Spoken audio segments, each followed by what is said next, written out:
messieurs, merci de votre patience. Nous allons maintenant traverser un tout petit peu le temps, à peu près 1000 ans. Donc ce que vous allez entendre, c'est pas simplement de la musique, c'est un héritage vivant qui est transmis sans interruption depuis les temps anciens du Japon impérial. Pour la petite histoire, le gagaku, c'est la plus ancienne musique d'ensemble encore pratiquée dans le monde. Donc ça a été introduit de Chine et de Corée au 7e siècle et il a été conservé à ce jour par la cour impériale japonaise pendant plus de 1300 ans. Et pour aller encore plus loin aujourd'hui, il y a une petite collaboration. Nous assisterons également à un match de shogi devant vous pour se fondre encore plus dans le décor parce que c'était vraiment quelque chose de très commun à l'époque dans les palais impériaux. Enfin, on pouvait assister. Donc, il opposera le joueur de shogi japonais Inagaki et le joueur de shogi français Fabien. Sur ce, prenez ce moment comme une méditation musicale, une invitation à réfléchir, à écouter ce que 1000 ans de tradition vous ont à offrir. Sorewa, yoroshiku onegai shimasu. Dozo.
Vous avez ici une partie du jeu traditionnel japonais qu'on appelle le shogi, qu'on appelle aussi en français les échecs japonais.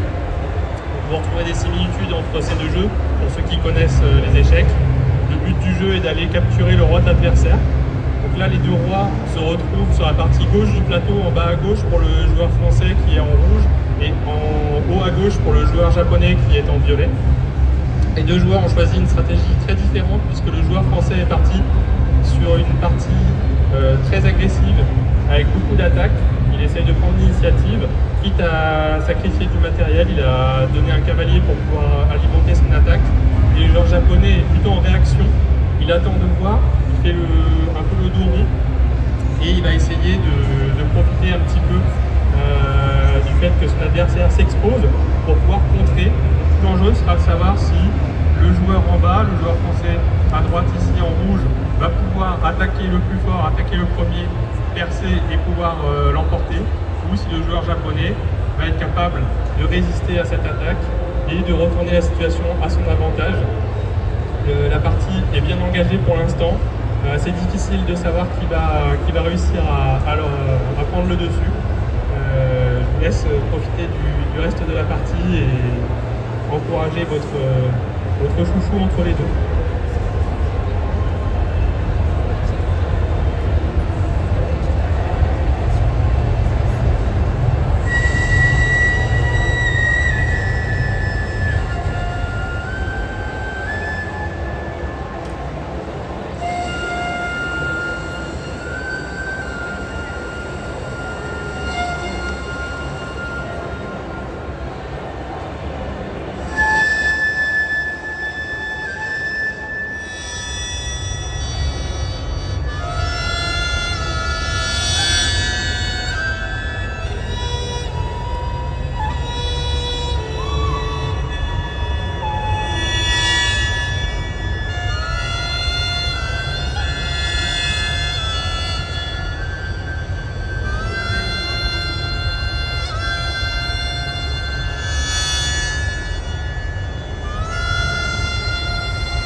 En bas qui est un petit peu en difficulté actuellement.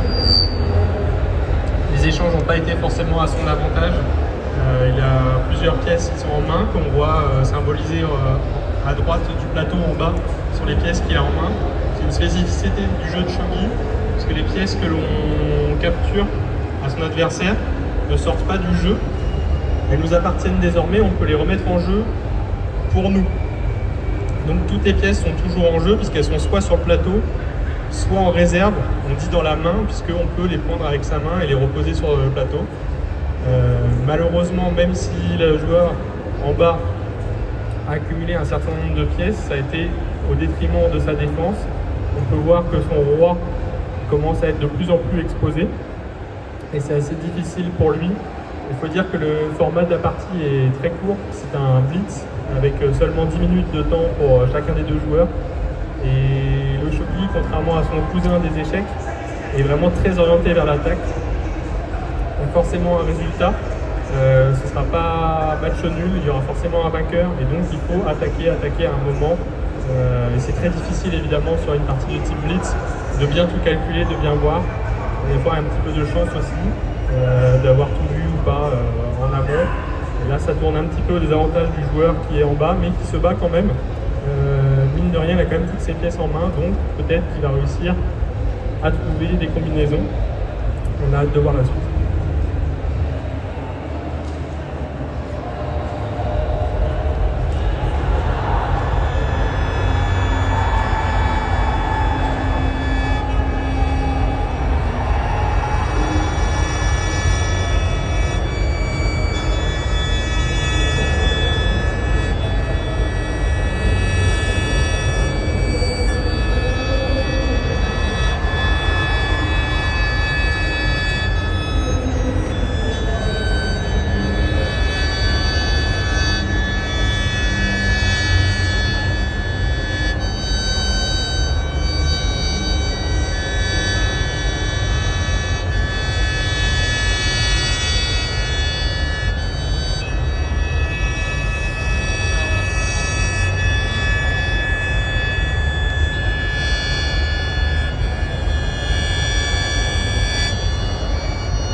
partie est désormais terminée. C'est le joueur japonais, le joueur au violet qui l'a emporté, un prix de pas mal de calculs et de petites tactiques. Une partie qui a été très compliquée, j'insiste encore une fois, c'était une partie blitz, une partie très rapide, donc il y a aussi une part d'instinct qui a joué. Une partie très combative avec deux joueurs au style très opposés, et c'est finalement le joueur de contre-attaque qui l'a emporté, donc félicitations à lui. C'était aussi très intéressant d'avoir le gagaku, donc la musique traditionnelle japonaise qui pouvait donner un cadre tout particulier à cette partie. Donc merci aux artistes pour cela.